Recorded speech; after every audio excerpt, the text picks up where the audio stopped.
Mr Chair. Simon O'Connor. Mr Chair. Oh, that was okay.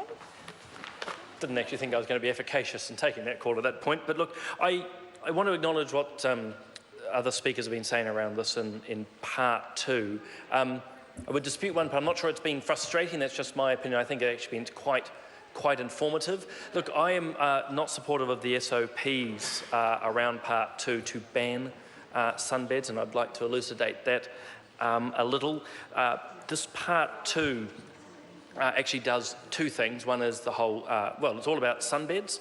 Importantly, I think just quickly to highlight for the House, it's also introducing infringement notices. This is a small but significant change which the Select Committee recommended. The initial draft of the bill had effectively sort of criminal provisions that you could be fined. The Select Committee, I think it's important to raise it here in the Committee of the whole House. The committee thought it was important to have an infringement notice approach as well, partly for the reason of proportionality. You don't want to always just go straight to a criminal prosecution. It's not always, well, appropriate and can sometimes be too heavy-handed. But I think that proportionality is what also reflects, certainly in my decision, around not wanting to ban sunbeds. And that's because actually it is a very small number of sunbeds or solaria in New Zealand, around 200 or so, and declining. But also, and it was intimated by the Minister, it's also a philosophical approach, and that's one around actually allowing people to make choices, sometimes those we would think unwise, but they are their choices nonetheless. Look, the science on this is incredibly clear, okay? Sunbeds are bad for your health. The increased chance of skin cancers, including melanoma, there is no doubt that the use of solaria will cause greater harm. I think it's really important too when we're talking about solaria and skin cancers. Melanoma is just one form of skin cancer. There are many, many types.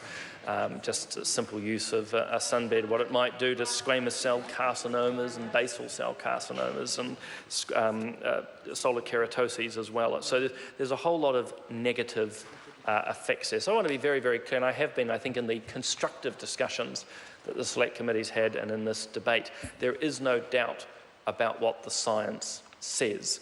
However, in this case, does it mean that it absolutely has to be banned? No, I don't think so, because I think the analogy is something like smoking. I think the science, in my opinion, is pretty clear too around smoking. And while some of us might like to see that banned as well, we don't sort of think from this side of the House that's the appropriate response either. You know, human beings make choices. And we've heard from other speakers as well, eating of certain types of fats has an effect. The use of alcohol.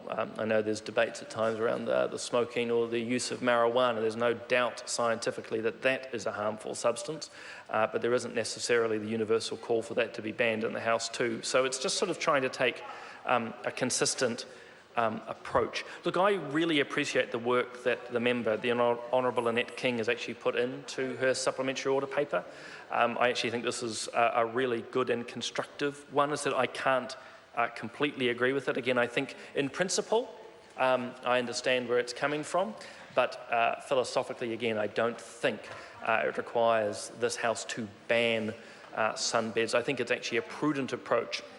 And as we've done within Part 2 and within the provisions, we've said for under 18-year-olds it should be banned. The evidence is, again, abundantly clear that it's a much, much higher risk to someone under 25 years of, sorry, not under 25, under 18 years of age. So I think that's an appropriate step. I think too, when we heard from Ria Bond, she was drawing from her own experience in a salon. Actually, as she shared some of that, you got an indication of how people can make actually their rational choices, either to be requesting the service or, as she explained in her own case, choices at many stages to allow that to happen, but eventually to say no.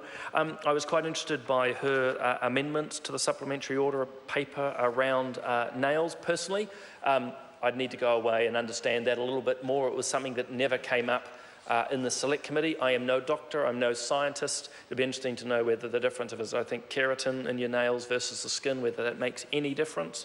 Again, a pity it didn't come up, but I think worthwhile. I think the other element within the Mr. Chair. Porter Williams. Thank you.